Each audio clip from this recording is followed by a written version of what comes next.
Okay, well, welcome everyone. Thanks for joining our 1 hour session on building project pipeline. The idea of today is really we're a small group.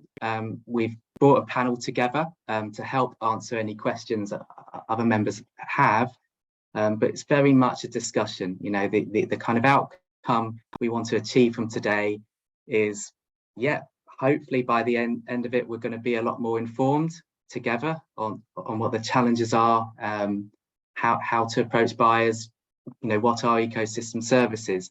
But likewise, we all want to understand as a group what support is needed as well. So it's very much a two-way, three-way, four-way conversation we're going to have.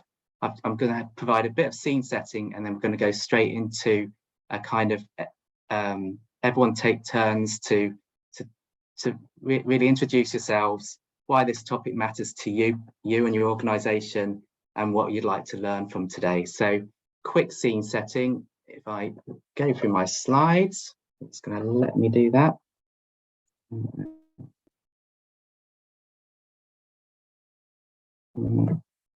There we go. So in terms of where we are on grant financing, I think we're on a particular exciting ramp up. So I kind of hope that we can predict a lot more monies, either public or private seed capital coming into this area in over 2023. The context we've got here is we have the IRNS programme, and we have Simon Whiteman on the call here, ESME funded, as well as the Riverwoods programme, with a range of timescales I won't talk through. With still the hope for something more. So Patrick, would you want to just give us an overview of the IRNS programme and where it might be heading? Yes, good morning, everyone. So in terms of IRNS, as you may know, we closed applications last Friday. We got 23 applicants. So that's very encouraging. There are projects from everywhere and all kinds of different types. So we're currently in the process of reviewing everything and screening and checking that all the applications are complete. So the time scale is more or less to have feedback and finalizing all the applications by the end of the week, early next week. And then we can do the rest of the process, the selection process. We should be able to give the final awards that would be end of October, beginning of November, if we're able to maintain the schedule. And yeah, so this is going to be funding projects for the next year to try to bring them at least one step closer to investment readiness. And as you've put on your slide, there could be potentially another round, or maybe I should say a more ambitious round with the ferns. So right now we're still discussing with the Scottish government to see if we get the funding. As you may know, the money is tight at the moment, so there are a lot of uncertainties around that. But I think that the demand we've seen, and with all the projects I've talked to, there is really a need for this kind of early support. So one way or another, we should be able to provide that next year, and of course beginning this at the end of this year with the IRNS. Thank you. And Simon, I don't know whether you want to say anything around the Riverwoods. Sorry, there's a lot of Simons on the call. Was that? Oh yeah, Simon Whiteman. Yeah, not very much. So Riverwoods, we've got the Pioneers programme, and we're particularly interested. I suspect that might be of interest to projects that don't feel they're quite ready for IRNS. But would like a little bit of work just to explore a little bit of support just to explore their ideas a little bit further. So that's a programme that is open now. Simon, I'm looking back to you just to check that that's the case. Yes. Yes, it is open. A slightly different style. You can submit to the platform at any point in time. But there is a hard deadline by the 31st of October. So in some ways, there might be some applicants into IRNS who get feedback that they really are quite early. So it might be that then there's the opportunity to submit into Riverwoods. Another thing which is not yet set in stone, but a strategic partnership between NatureScot and CivTech to apply more innovation grant money into this space. So the idea of that would be a program which would run until May 26. And that format is very much in the spirit of sprinting through new ideas.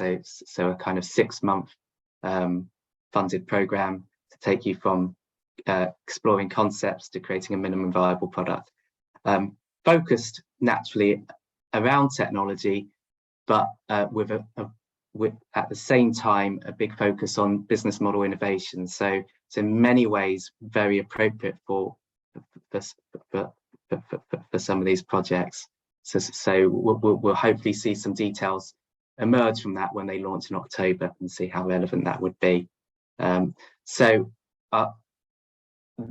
the kind of grant financing space. The other thing which we're doing as part of the ESME family is the Pioneers Network itself is funded by ESME to help support the development of the project pipeline. And it's events like this which we're hosting to secure that.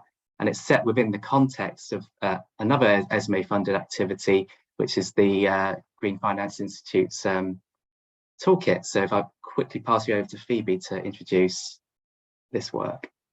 Brilliant, thanks Simon, and hi everyone. So for those who don't know me, my name is Phoebe Tucker and I'm a Nature Associate at the Green Finance Institute. Been kindly offered to spotlight the work we're doing, as Simon said, on this toolkit for project developers in the UK. So what you see in front of you is what we term the journey to investment readiness. And we're developing a toolkit around that that people are now calling the snake, I hear, which is great because it's much easier to say than investment readiness toolkit. The GFI is going to be hosted on our GFI Hive website. It's going to be an online and interactive framework that's going to take nature-based project developers through this journey along these 8 milestones of attracting private investment, right from initial project scoping all the way through to establishing legal contracts.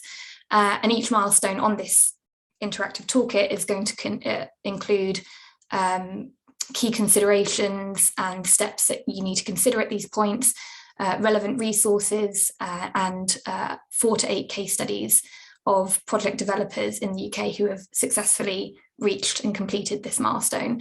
So the toolkit is going to pilot in October and launch officially in December, but there's also an event next week that gives a preview of the toolkit, and I'm going to post the Basecamp link to this event just in the chat for everyone's consideration.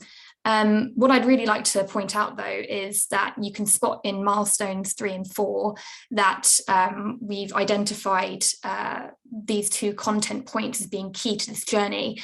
And it's really great to see this event and this conversation being hosted because it shows that people are coming together to develop a joint understanding of these common issues, which is fantastic. So I'm really looking forward to this conversation and hearing everyone's thoughts and experiences on this topic. And I will be looking back to the toolkit content right now and making sure that it's fit for purpose and really relevant to everyone when it launches officially. So with that, I will hand back to Simon. Okay, thank you. And finally, a bit of scene setting from my perspective. We're all on this learning journey together.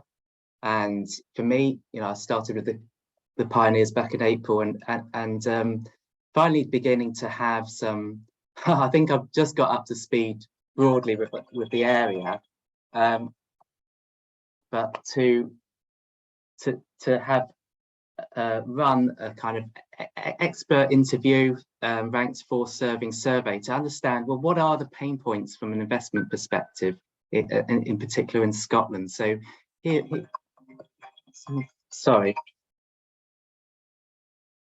Hello?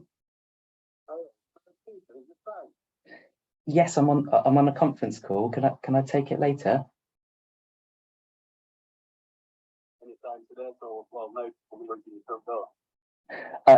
Yeah, I will be in about 1:30. Okay, thank you. Bye. Yeah. Cheers. Okay, bye. Apologies. So I was kind of leaving you on tenterhooks here. So this is the outcome of the survey. So the top of the pyramid is the consistent ranked #1 issue in Scotland, which is, compared to England, we don't have as many regulatory drivers. I won't read to this slide, but it for me it's kind of helps provide some of the context to today's meeting. You know, around how do we build the relationships with buyers, and also getting into the kind of finer details around metrics, the return on investment, how we can bundle up ecosystem services. So what I'm going to do is I'm going to leave. I can leave this slide up for people to digest for, say, a minute, and then we'll start opening up the floor to participants to introduce themselves. So I'll just give people 1 minute here.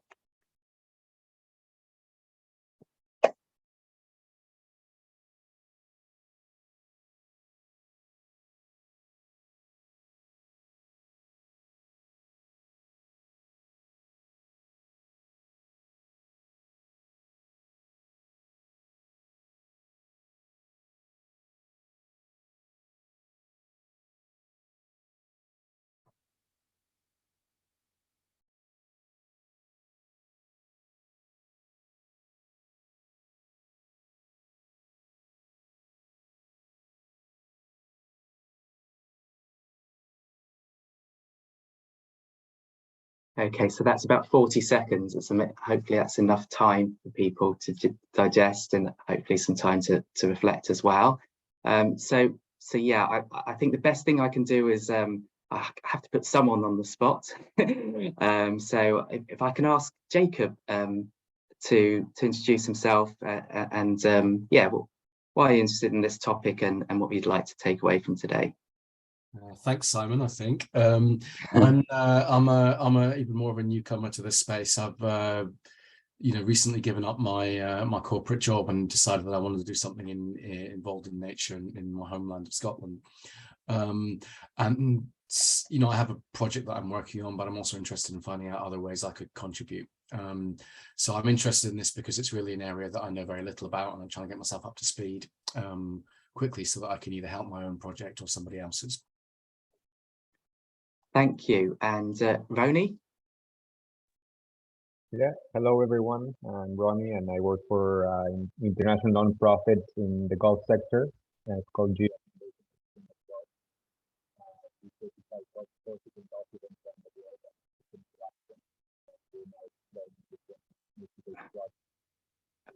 Have we lost sound on Roni?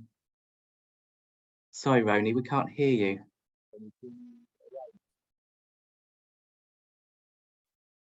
Okay, we'll just move on just for a minute. Ed? Hi there, I'm Ed Heather-Hayes. I'm Head of Development for the Fife Coast and Countryside Trust. Our interest here is we are working on a number of projects. We're looking to populate a pipeline of projects in Fife that will provide the opportunity for landscape scale change and transformation of our landscape, how we use it, for the benefit of people, nature, and the economy.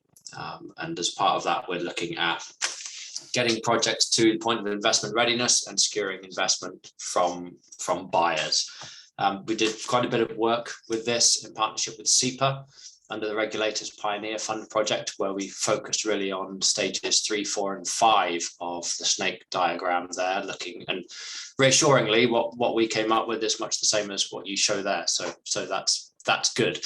So we're interested in the IRNS Fund and the Shared Prosperity Fund, and to help us take this work forward and get it to the next stage. So any nuggets of information, welcome. Thank you, Ed. Could I ask input from Andy? Hiya. Yeah, I'm Andy Slaney. I work for the Environment Agency in England. We're doing a very similar sort of fund to yourselves. So I'm very keen to sort of learn what you're doing, and see how we can feed what we've done into what you're learning, and vice versa. So previously worked with quite a few of you, particularly Dan Hurd and Simon Whiteman on pilot projects. So yeah, very keen to support and learn from you. Thank you. And Andy Tharm. Thanks, Simon. Yeah, Andy Tharm. I work for South of Scotland Enterprise, SOCI. So we've got an interest in the development of the new market opportunities for natural capital investments. And we're also working with partners in the region, the 2 local authorities, and a range of other organisations in the region to develop a pipeline of projects under the Borderlands Inclusive Growth Deal. So there's a natural capital initiative under that. So there's a set of pilot projects being developed there for woodlands, species-rich grasslands, seagrass, and a range of other habitats as well. And also we are helping coordinate the regional land use partnership pilots. So the development of natural capital investment will be a sort of key part of the considerations from that pilot project as well. Thanks. Thank you. And if anyone wants to also just throw into the chat any particular questions for the panel, please do go ahead as we're introducing ourselves. So I believe Roni, your microphone's working now. Yeah, can you hear me all right now? Yeah. Sorry about that. Yeah, no, we are an international nonprofit called GEO Foundation for Sustainable Golf, and we're entirely dedicated to accelerate climate action and sustainability in and through golf. And we're now exploring different nature-based projects and innovations. And we also do certifications for golf courses and golf events around the world. So we're quite new in this intersection, but we're quite keen on exploring this. Cool, thank you. And Sinead. Hi there, thank you, Simon. My name is Sinead Sheridan. I work for NatureScot within the Sustainable Coasts and Seas team. I'm a marine planning and policy advisor, so my role relates to implementing regional marine planning and also working on national marine planning. So obviously my work's focused on the coastal and marine environment, and we're at a bit of a different stage with respect to applying natural capital approaches, so still very much learning and considering what are the best ways to apply the approach. At the minute, a key focus or a key driver is the Blue Economy Vision for Scotland, which has recently been developed and released by Scottish Government. So natural capital is recognised within that as a key tool to assist in decision making. So just along today to learn from different approaches and initiatives that others are taking forward. Great, thank you. I know we have a number of others on the call. Would anyone else want to put their hands up to make an introduction or to raise a particular point about why this topic matters and what they'd like to learn from today? So, yeah, Brendan. Thanks, Simon. Yes, so Brendan Turvey in the Green Finance team in NatureScot. So I guess my interest in today's discussion is I've been doing a piece of work with my colleague John on the project pipeline. So just doing a sort of fairly quick snapshot of how things are in terms of projects moving along the snake, to continue the snake analogy. So really interested to sort of hear other people's perspectives on that through the call this afternoon. I was interested, Simon, to see that metrics were pretty near the top of your pyramid. If you want, I can say something very briefly on biodiversity metrics and water metrics, either now or later on in the call, if that's useful. Thank you. I'm sure it will be. So anyone else within the group who's not spoken yet? If not, what we'll do is we'll start the session. I think what we'll do now is ask Dan to introduce himself, and maybe Dan, from what you've heard just from the group here, maybe if we can initiate some of the discussion. Yeah, very happy to. Hello everyone, I'm Dan Hurd. I'm now an independent nature-based investment consultant. And I sort of stepped down as head of corporate finance at Triodos Bank, where I'd worked for the last 13 years. So my background is in finance, really, and raising capital for NGOs and charities and community organisations. So I'm sort of coming into the nature-based arena, looking at how we can actually access private capital, which is obviously the ambition of the English and Scottish governments. obviously trying to do that on a meaningful scale, at landscape scale. And so it's really all about generating revenue streams from ecosystem services. And that's really all about identifying which ecosystem services have a value to potential buyers. So that's one side of the equation. The other side of the equation is persuading landowners to engage in meaningful long-term landscape change, with a changing subsidy regime. So those two items on the snake are quite early on in the process. So any viable project is inevitably going to require a willing landowner and some interest from buyers of ecosystem services. So I think for any project, those are the early piece of thinking you need to be doing is around, have we got effectively a seller, being the landowner, and potentially a buyer? So if you can think of these projects as almost starting a little business, you do need a product and someone to buy it. So I started on this sort of journey 2 or 3 years ago in consultation with Andy and Simon, and we developed 4 pilot projects in England, which were the very first 4 pilots actually, all very early stage. One was a river restoration, natural flood management. One was peat restoration. One was about nutrient management. One was around ecotourism and salt marsh restoration. That then led into a broader scheme, which Andy Slaney just mentioned, the NERF. And there are now 80 projects in England funded by the NERF. So DEFRA have really, delivered, DEFRA and Environment Agency have delivered on that.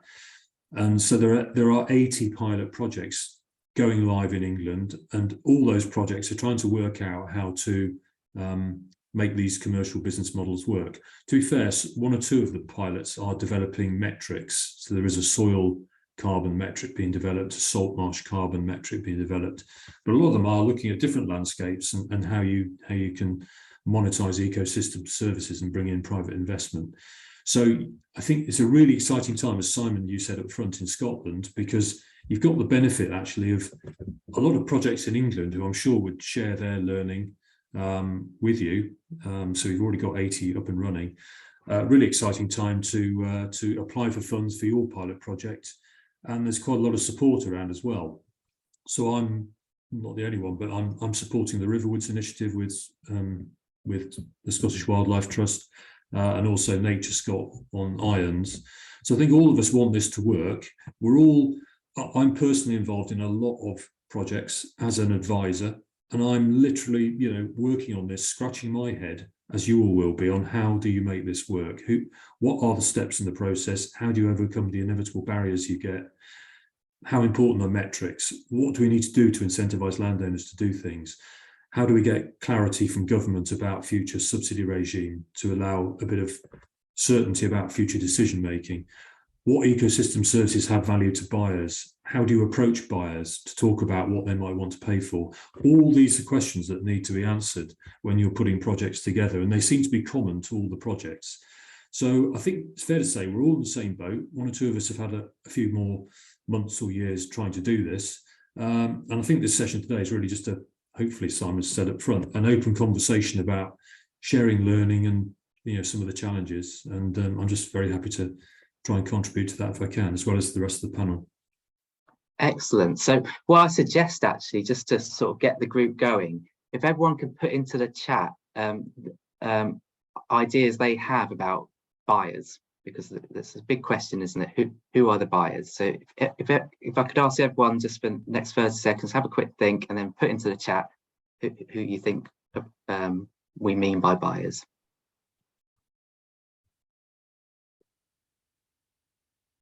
While they're doing that, Simon, I think it's probably worth making that important distinction between buyers and investors, which I think sometimes gets confusing. So a buyer is somebody who wants to purchase an ecosystem service, and that could be for their own commercial or operational reasons. It could be because they want to achieve net zero and they want to buy some carbon credits. But a buyer is buying an ecosystem service and paying for that.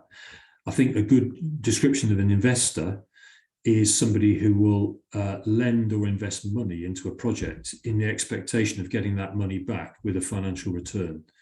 So not every project needs an investor. It might be that the project can work just with buyers and landowners. So we don't need to get too fixated on huge amounts of billions of pounds of private investment. It might be that the buyers are in fact providing the revenue funding which can get the projects delivered.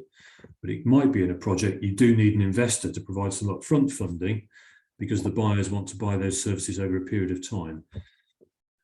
So think of it as like setting up your own business. Do you need a bank loan to set it up? Or do you have enough funding to get it up and running straight away because you've got customers who will buy your product immediately?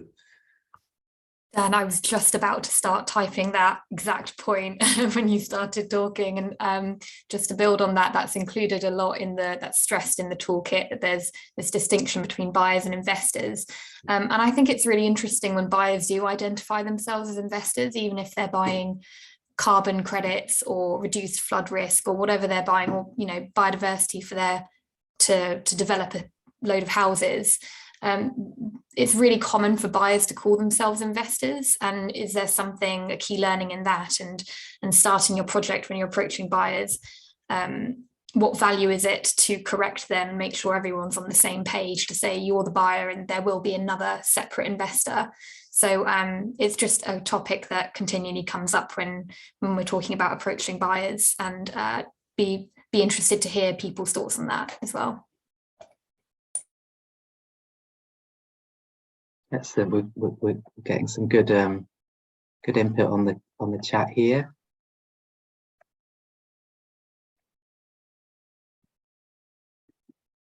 Sorry, I have to go, everyone. It's Hannah here from SOUC. I'm just going to the live consultation at Scottish Government at Victoria Quay on the final draft proposal for the Scottish Carbon Fund. So I will feed back after that. But thanks everyone who has joined the session, and thanks especially to the panelists. Bye. Okay, thank you, Hannah. So Neil, would you want to talk about the role of councils? Yeah, I guess from my perspective, it's a difficult one to manage, but it's something that's essential, that we're protecting our environment and our towns and cities, and councils have that responsibility to kind of mitigate those issues of flooding and pollution. So it's about how do we get that kind of funding available to councils, or able to use the council's funding in this way in order to benefit the environment, but also benefit the people who are living in the town. So it's kind of trying to work out the government funding and trying to transfer it into these as a buyer. How do they buy those services? How do we make that clear to all of the procurement procedures that are involved within a council? I think that's one of the trickiest things that I'm coming up against, but it's something that's essential going forward. And Dan, is there much experience of councils as buyers within some of the English work? I think there's certainly interest from councils in supporting nature-based projects, but councils are often short of funds, because they've got so many demands on them. That seems to be the issue. The natural flood management project we completed in the Forest of Bowland in March, the local council did become a part of the buyer consortium. So they're quite a small local regional council called the Wire Council, and they said, well, we don't really have enough money, but when this community floods, it's flooding more regularly, like every 5 years, the reality is our phones are ringing off the hook. All the local residents want someone to blame, and they tend to ring up the council, and we then have to go in and do a bit of a cleanup after the flooding. So we're actually, if we look at it, we've actually got quite a high cost as a council of increased flooding in our area. So if you're putting a scheme together, which is going to reduce flooding through a natural flood management intervention, and you're managing to raise £210,000 per annum from other buyers, the council are interested in being part of that consortium. And that council came in and agreed to do £10,000 a year. So it was a relatively modest amount, but it was, I think, visually quite important for them to be shown to be supporting the whole project. And that made the annual revenue stream on that project from £210,000 a year to 220. So it's quite a small amount, but really important that the council was showing local residents that they were supporting a natural flood management scheme. So I think maybe some other councils may have more funding available. you know, but I think I would always approach it that outside of DEFRA and EA, as public sector buyers, it's going to be quite hard to get money out of local councils in England. I don't know the situation so much in Scotland. And actually, the bigger buyers are likely to be things like the water companies and larger corporates with net zero commitments. So I'd be starting, where is the bigger money? Where are those drivers around net zero, operational efficiencies, flood risk mitigation, and starting really with the corporates. The government is a buyer of services, and in England, it's going to be DEFRA through ELMS in future. I think it's a little bit more uncertain at the moment about the Scottish government becoming a buyer of ecosystem services, and that's probably something that needs to develop through these sorts of conversations with the Scottish government. Mm-hmm. And insurance companies has been raised as an idea. Has anyone got an experience of within the group of engaging insurance companies in this space? Simon, I think it's me. I put this up, but I don't have real experience on that. I'm just really thinking that it could be a potential route that could be explored, as it just makes sense for them in terms of business model, as long as you can target specific areas where you would have people that you are insuring or businesses that you are insuring. Dan, in the Wye River project, weren't there an insurance company that also took part in terms of natural flood management mitigation measures? There was. One of the buyer consortium was an organisation called Flood Re, which has been established by DEFRA, and they provide sort of effectively subsidised insurance for properties which are at severe risk of flooding, where those properties wouldn't be able to afford flood risk insurance. So they're almost sitting behind the insurance industry saying, you need to offer policies to those households that can't really access flood risk insurance. However, Flood Re and all the insurance companies, they all lay their risk off to reinsurers. So ultimately, you have to follow the trail in the insurance industry, and it all leads back to reinsurers, who are people like Lloyd's of London, Swiss Re, Munich Re, all these enormous reinsurers based mainly in Switzerland. And those are the guys who ultimately pay out on natural disasters. So actually, at some point, it would be great to try and engage those people, because they're the ones who actually bear the ultimate cost. They do obviously seem to make a lot of money, so they make money out of insuring against natural disasters, but I'm sure they'd be interested in maybe larger landscape schemes is the way to bring some of those guys to the table rather than smaller projects. Yeah, I guess it makes sense. And I mean, as part of their business model, they have lots of money that has to be invested, although they must have some kind of liquidity to be able to make the payments in return. But I guess I would be interested in investing in natural capital as part of their ESG strategies or other, and would also make sense in terms of business model. They can reduce payments, I guess. I agree. I think all this whole area we're all trying to tackle is new, and we need to be very open-minded and innovative about the way we think about projects and who we might approach and how we might approach them. And I've made a few mistakes and learned from them. And actually, one thing is to do your preparation. So quite often, large corporates will have somewhere published their ESG, CSR strategies. They may have a water stewardship objective. They may have, some sort of other operational sort of targets in the public domain. So it may well be some of the projects. And I think there's a feeling actually amongst corporates that they'd like to try and invest in the environment. They want to buy carbon, but they don't really know where to go. So the door is almost ajar for projects to develop and find these corporates and try to find out what those drivers are and approach them in the right way. And I can see some of the questions coming through on the chat. That's right. It is up to the project or the intermediary to identify who the buyers might be for ecosystem services in a project, and then identify how to approach that buyer and which buttons to press. And doing your preparation and having read their ESG, net zero, CSR objectives is a really good way to have done that before you actually approach them. So you're pushing at an open door, if you like. Thanks, Dan. And we've got a question from Russ. Yeah, thanks, Simon. Thanks, Dan too. Yeah, just a quick question.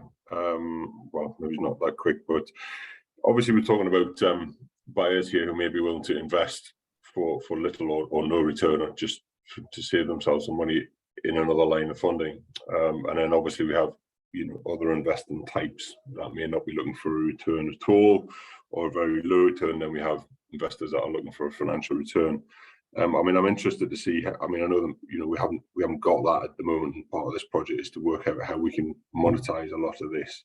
But whereabouts does the beyond carbon, which is already in play, whereabouts does the return for, say, a landowner, if, you know, if we're working in woodland, that may be different. We can fund a project and then raise the carbon and give it to the landowner.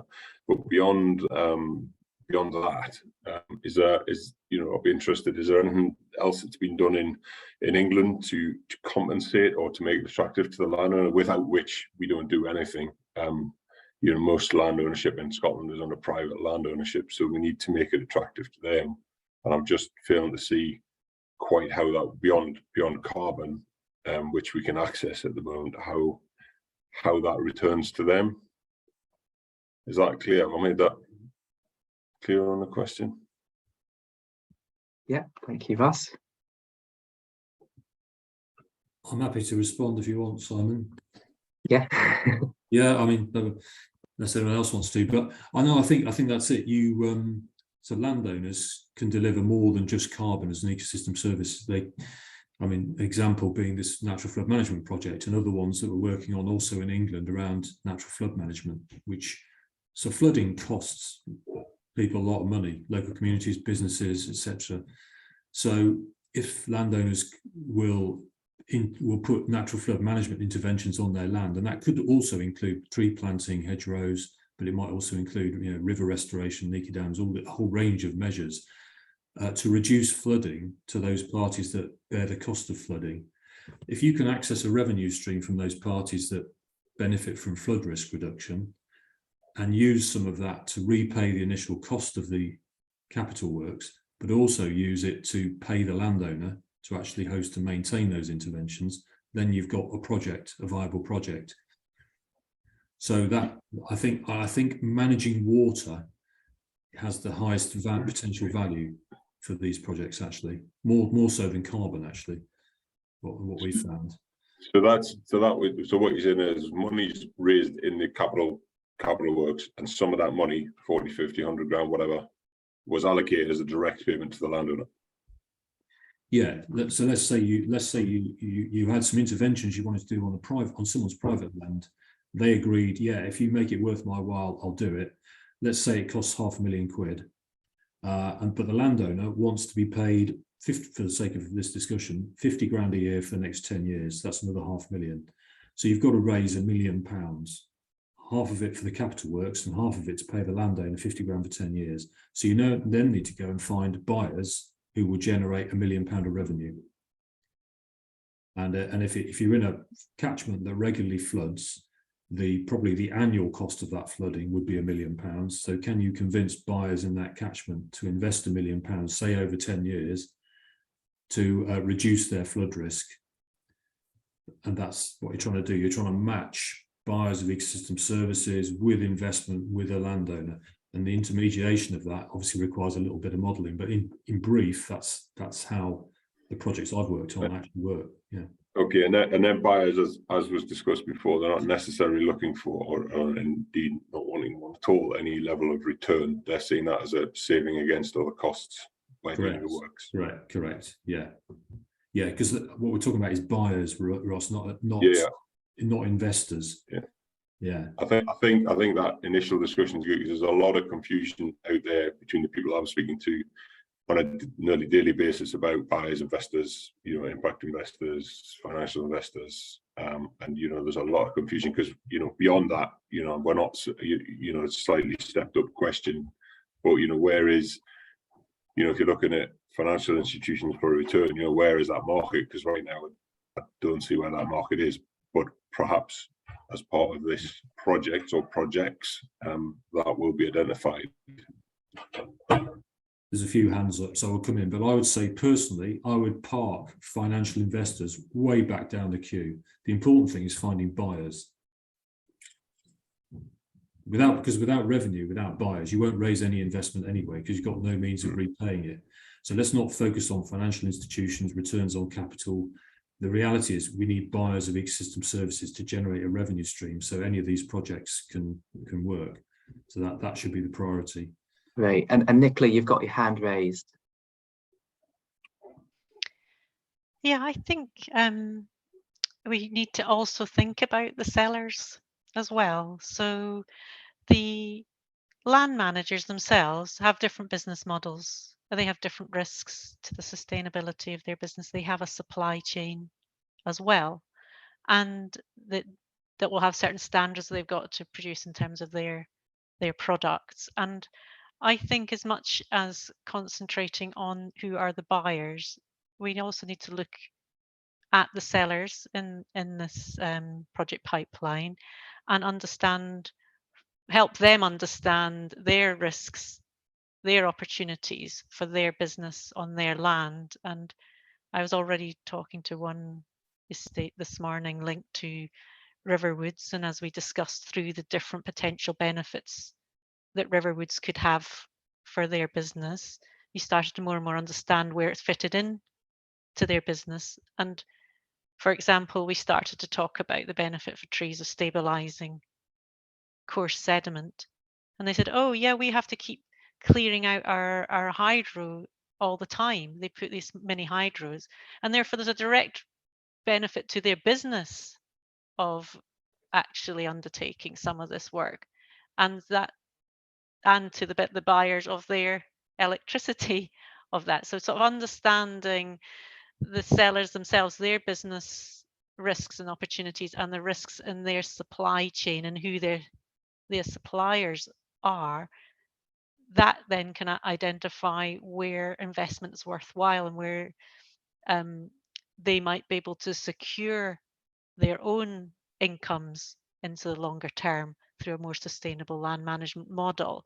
So I think that's as important to look at in this equation, and recognizing that businesses are looking to diversify and find new sources of income. So in this particular one, we started to look at the tourism income as a potential source, which then might allow an investor to come and say, well, yes, you've got a viable business model. I like your vision as a land manager.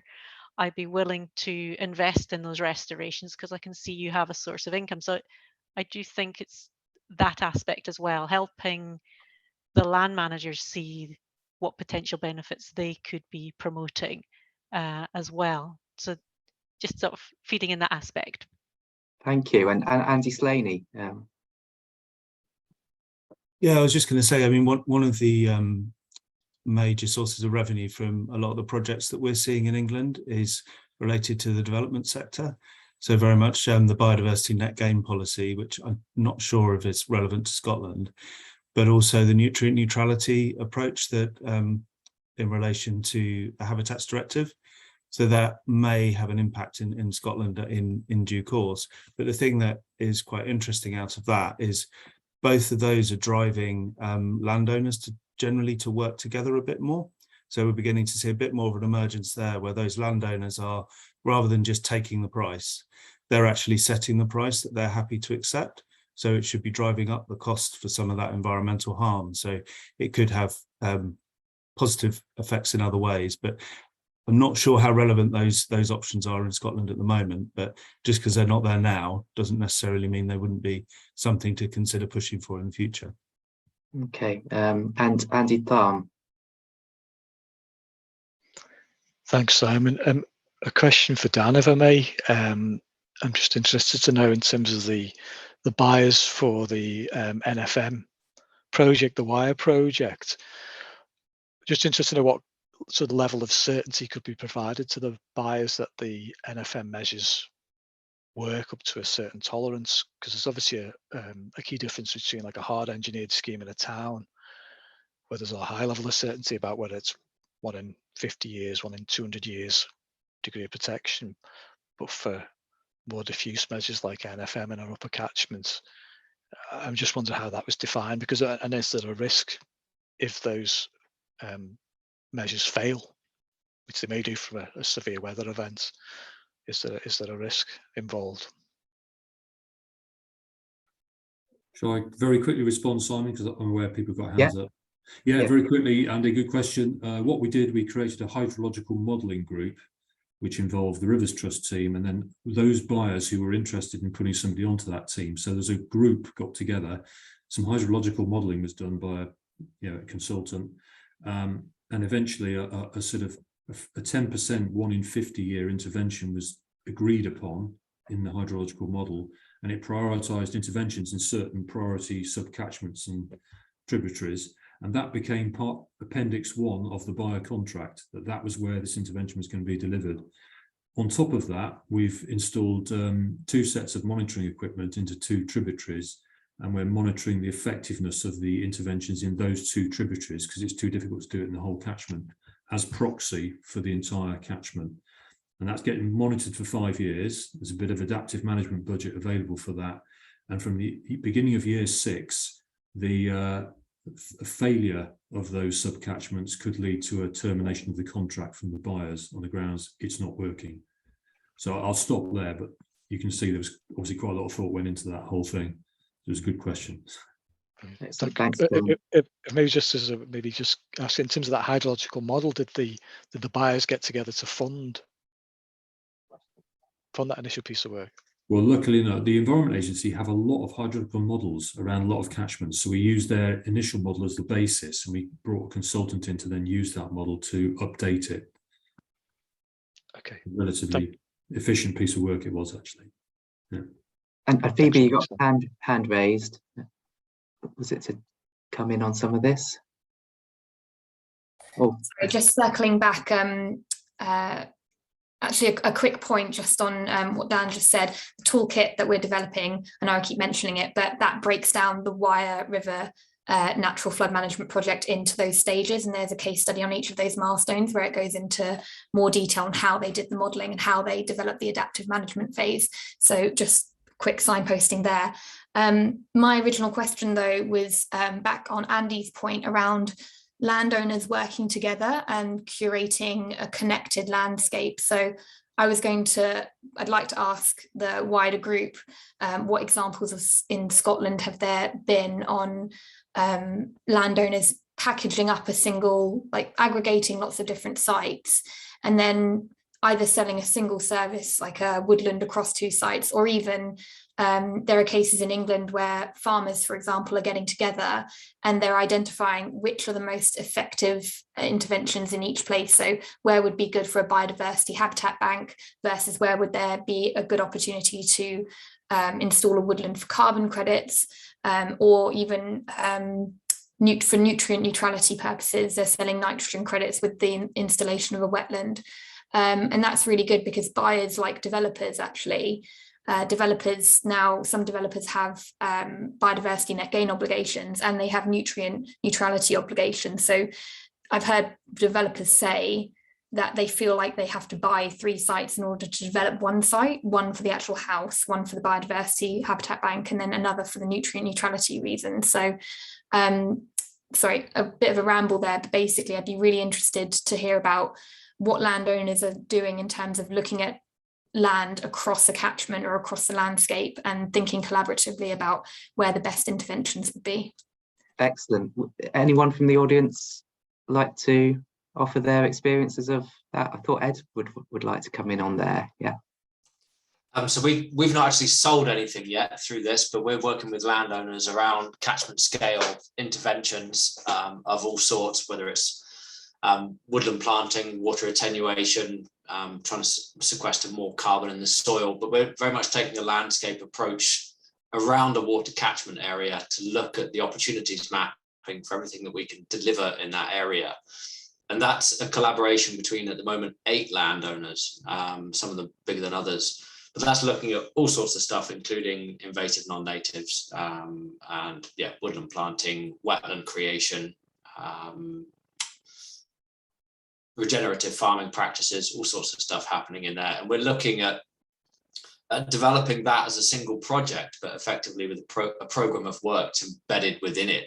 And then investors can either invest in the project overall, or they can look at the different outcomes that we're looking for out of the project, and it might be that they're outcome focused rather than project focused. But that's very much a collaborative process. And I think to answer some of the earlier questions around landowners as well, I think a lot of that is around building trust and relationships with landowners, and being on a kind of a level footing and very clear about understanding and what the outcomes are and what people want from the relationship. In terms of other motivations for landowners as well, rather than just selling specific services, it's about selling those specific services to deliver those particular outputs to get those outcomes on that land. But then there's also the longer term picture, and a lot of landowners are clued up. They can see the writing on the wall. The carbon markets already exist. They can see that the biodiversity market is coming, along with water metrics and other things as well. So it's about delivering, or our approach, what we're intending to do is to deliver these outputs in such a way as we've got the markets in mind. So where we're delivering interventions, we're saying, okay, how does that fit with the DEFRA algorithm for biodiversity units? And then when you're having that conversation with the landowner, you can say, well, we're doing X, Y, and Z, and it's going to achieve that, and we've got a buyer for it. But we're also improving the value of your land, so that when these markets come into play, you might have a set of units that you can sell to investors as the market forces come into play. It's a bird in the bush kind of thing, carrot on a stick, but it's a valuable discussion point, and it gets people thinking longer term about transformational change on their land. So that's kind of the approach we're Thank taking. you, Ed. And Russ, have you got some to share around landowners joining up? Yeah, obviously, most people are probably aware, but Tweed Forum, we're working in the Eddleston catchment for the last 10 years. Now, to pick up on a comment in the chat early on, we position ourselves as a trusted intermediary in the middle.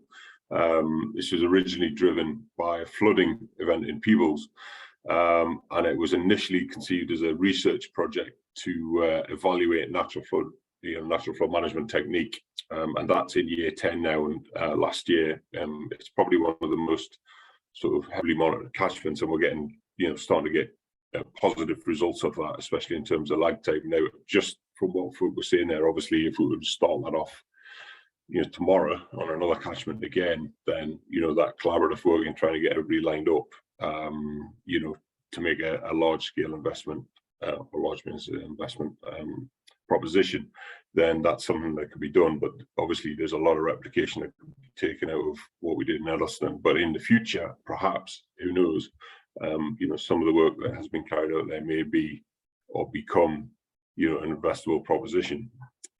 We don't know, because obviously this is what's happening right now, that whole market's developing. But it can, obviously it can be done.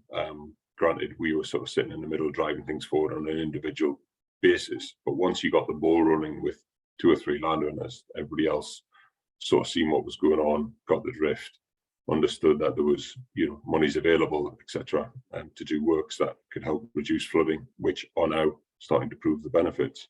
And that monitoring, which is something that we all need in these projects to show value or to show achievement, is continuing with Dundee University. And that's something that we'll need to look at for future projects, of course, as well. Thank you. And I'm going to actually ask a question. Can the biodiversity credits which have been generated by the English development system, can developers buy Scottish solutions to that? I don't know who's got an answer to that. So if I'm down south and I've got if I'm destroying a certain amount of habitat, can I buy Scottish biodiversity credits to offset? I can't answer that directly, but I do know that there's a lot of focus towards local replacement. So I think there'd be generally a preference for more, and also there's obviously the political element too within it. So a local authority in Norfolk isn't going to want to replace their damaged habitat in the north of Scotland or something like that. So I don't know exactly, but I can find out if that would be useful. It would be interesting, because I know, I mean, I was surprised when Warrington Council have bought a load of land in Yorkshire to install solar panels. So yeah, it seems to be that sometimes politics can be overcome.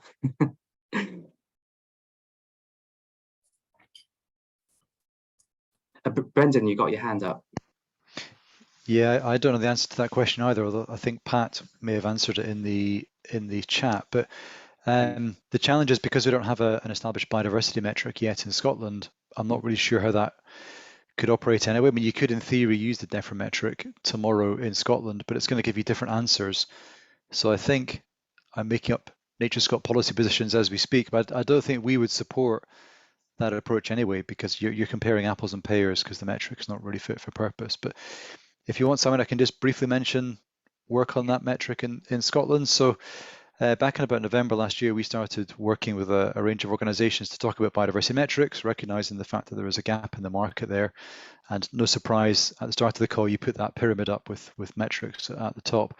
So we're now working with Scottish Government to do two things. One is trying to align thinking across a whole range of different policy agendas within government around biodiversity metrics, and I'm pleased to say we're making quite good progress on that, getting quite strong support from different departments within government. Not quite there yet, but we're moving in the right direction. And colleagues in Scottish Government have just submitted a funding application to the Contract Research Fund within government to fund a piece of work to develop a Scottish metric. So still waiting to see if that will be approved. But if it is, I'm optimistic that that will move forward fairly quickly through the sort of first part of next year. NatureScot's view at the moment is, and this links back to what you've just been discussing, Simon, we really think the DEFRA metric is the place to start.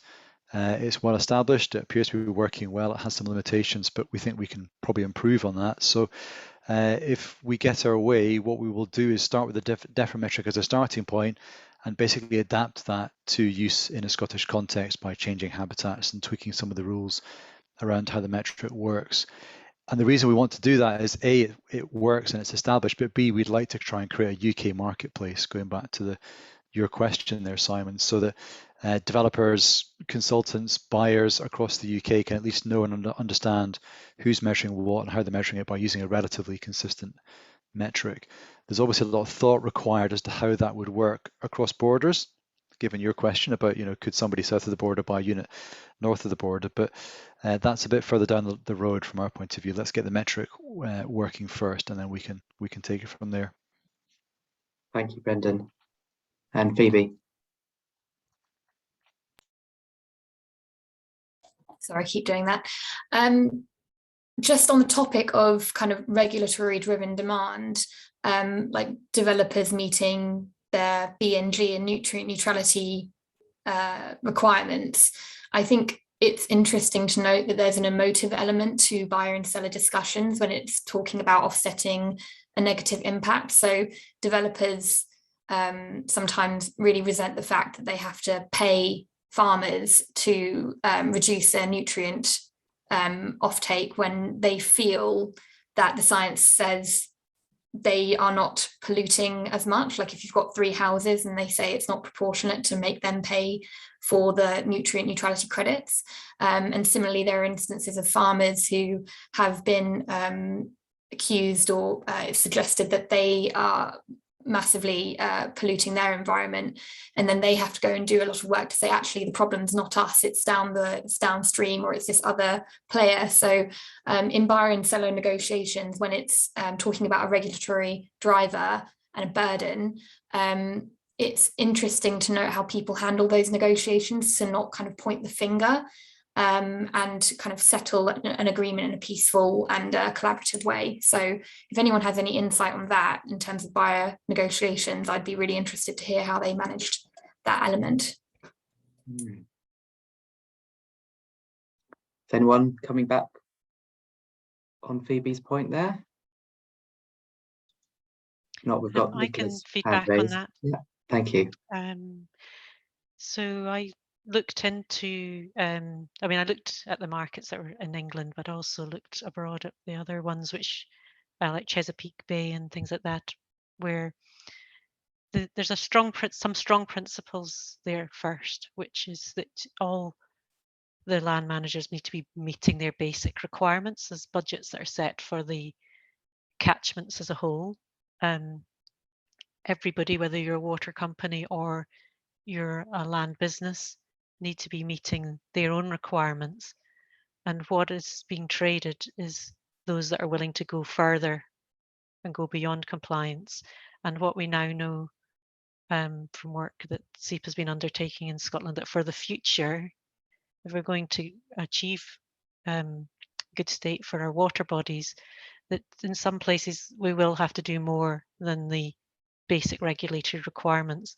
And what we actually want to start to stimulate is not just swapping one person managing the nutrients for another, which is what can happen under kind of traditional nutrient trading solutions, is actually getting people to think much wider about what are more innovative solutions for using our nutrients as a resource in the catchment. And that's what we started to consider within the Eden and within the stakeholders we were working with theirs. Everyone's wants to, we have this sort of supply chain that brings in nutrients from abroad, put them on our soil, they run off into the rivers, they are being wasted. And therefore, there are other solutions. We eat a lot of food, it turns into sewage, that is nutrients. And the water companies then pay to clean that up on our behalf, and we contribute towards that. So what we were looking at the Eden was actually, was there innovations around use of those nutrients to create a fertilizer product that could be used that was less polluting overall. And there is some water companies in England, like Thames Water, have been producing struvite, for example, which is a chemical fertilizer, which is less damaging than some of the chemical fertilizers used because it doesn't release the nutrients so readily into the water supply. The plants take the uptake. So what we'd want to then see is investment in those kind of solutions as well. And that can start to create an economy around managing nutrients. So it's not just about swapping one person cleaning up a nutrient for another. It's actually starting to look at the solution overall, which is to make better use and reuse of nutrients within that natural cycle. And you start to then think about how you can support investment for that, which does have business opportunity with it. So those are the kind of things that we've been looking at the Eden and Fife. We don't have the nutrient neutrality rules currently, but I do think that there's a power to having a limit on the nutrients for particular catchments, and to start to think about it as budgeting, and then starting to think around, can we manage these resources more effectively? If you have a budget, financial budget, you look to manage the resource effectively. If you had a nutrient budget and you actually think, well, how can we use these resources more effectively? It starts a different conversation. So there's not a policy there in Scotland yet firmly on nutrient budgets, but it is something that we're starting to explore. And then the other thing is around the role that information plays. Brendan spoke about metrics. It's not just about metrics, it's also enabling information, quite often that public agencies hold, making that in a format that can be used by the land manager, by the local authorities. That's another area that SEEP is seriously looking at in terms of this.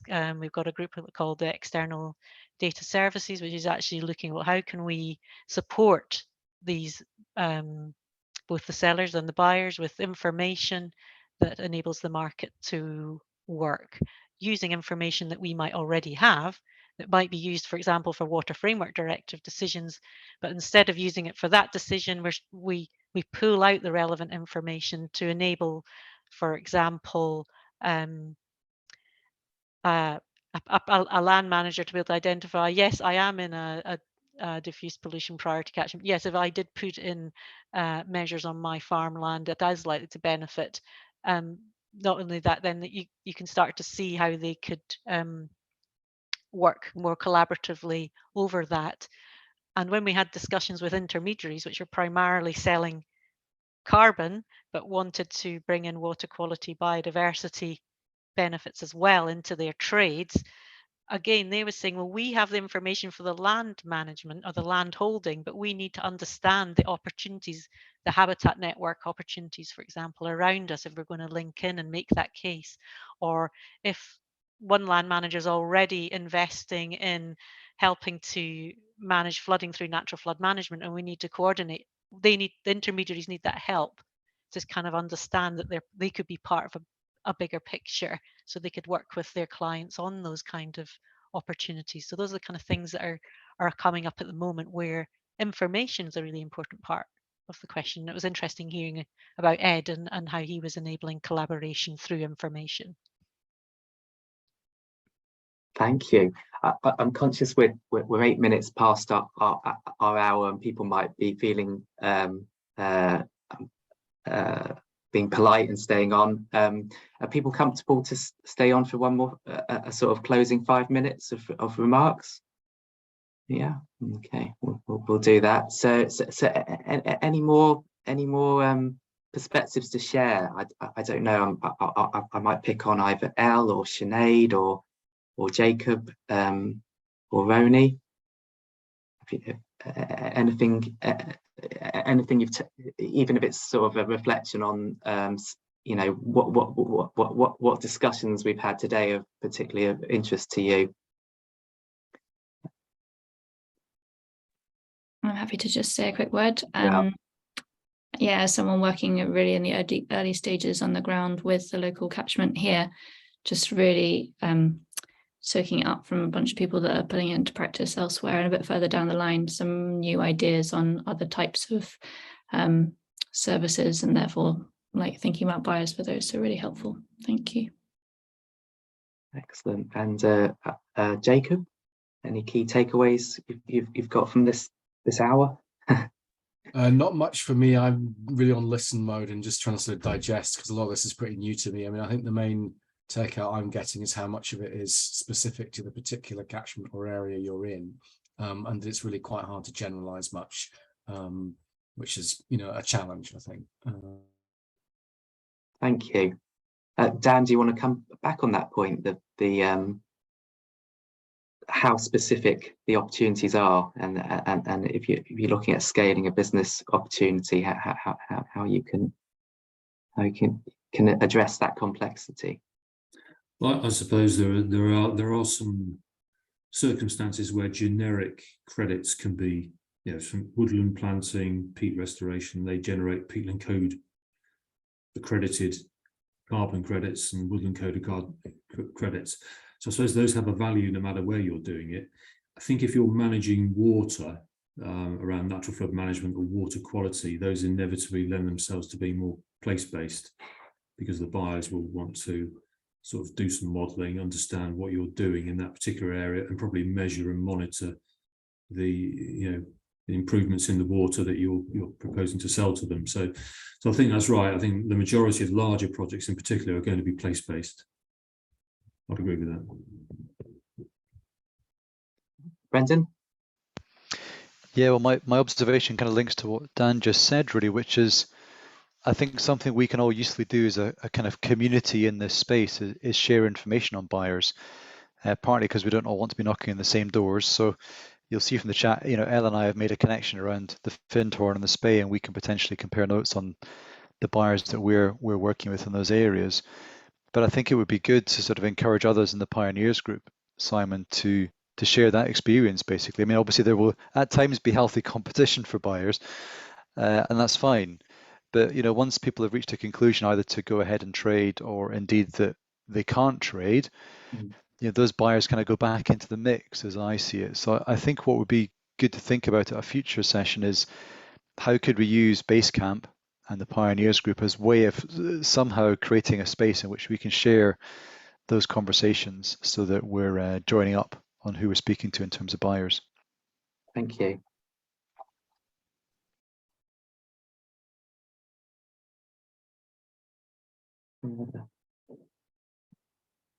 Anything else from anyone else? In that case, Dan, would you would you like to just provide some closing remarks from today, and any new insights you've received from the conversation today? No, not really. I think it's good to have these sorts of sessions and allow people to exchange ideas and challenges, and almost an hour's not enough. It almost took a little while to get going, actually, and you can then suddenly see the chat is really firing off. So we probably could just think about that and learn from that, about how we might cover some of these issues next time. There might be a few topics in the chat that we could use for future workshops and focus in on those a little bit, perhaps, because today was a little bit of a whatever you want to talk about, let's talk about it. And we probably covered some bits, but not all of it. So that would be my observation. We're all here to help each other, aren't we? We're at the start of a journey. It is difficult, this stuff. So let's just all accept that that's the case and try and help each other, really. And I'm sure we all feel the same about that. That would be my observation. Thank you. And Phoebe? No, that was actually an applause emoji, because I completely agree with everything Dan's just said. Sorry. Excellent. So hopefully the beginning of a conversation, and key takeaways. How can we use the GFI infrastructure? How can we use the Pioneers infrastructure to continue the conversations and enable a continued sharing around this? And I think that's what's been validated, hopefully, by this session: the importance to be able to share and having that culture within the Pioneers should really continue to support projects as we progress. Okay, great. Okay, well, in that case, thank you everyone for your time. We will certainly download the chat, start structuring some of this, post something on Basecamp in terms of the topics, and by all means, after you've had a bit of a reflect, please do email in any suggestions for any future sessions and focus. And then if you have any other questions which you've only just thought of after the call, then also field them, and I'm sure we'll be able to get the panelists to answer some specific questions for you as well afterwards. So, but yeah, thank you very much, and I'll close now, and hopefully we all can get off and have some lunch. So if you didn't have that beforehand. See you soon. Thanks, everyone. Thanks Bye-bye. all. Bye. Thank you.